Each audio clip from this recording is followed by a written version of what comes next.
আসসালামাইকুম। জমিতে অ্যান্টাকল, ফলিকল এবং সলোমন প্রয়োগ করেছিলাম। তো দেখতে পাচ্ছি জমি একটা কালো হয়েছে, পেঁয়াজ মোটামুটি লম্বা হয়েছে। তো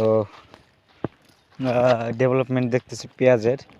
তো এখন কি পেঁয়াজের লুনা এবং সলোমন এই দুটা স্প্রে করব দ্বিতীয় স্প্রেতে, নাকি সাথে ভোলার স্প্রে করব?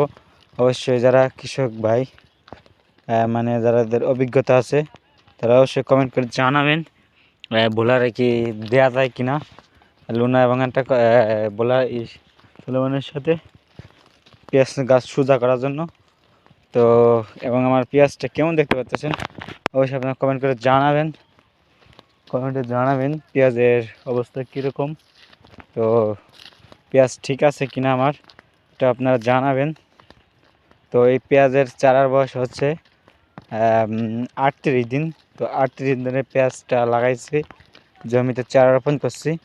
তো অবশ্যই কমেন্ট করে জানাবেন আপনারা যে আমি জমিতে এখন লুনা এবং অ্যান্টাকল দিতে চাইতেছি, লুনা এবং বাইরের সলোমন বিশ দুটা দিতে চাইতেছি। দুটো দেওয়া ঠিক হবে কিনা, দেন সাথে কি আমি স্প্রে করতে পারবো কিনা,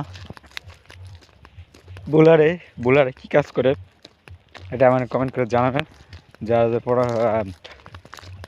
ভালো পরামর্শ আছে বা যাদের ভালো জ্ঞান আছে, ধন্যবাদ সবাইকে। ভাই টাটা।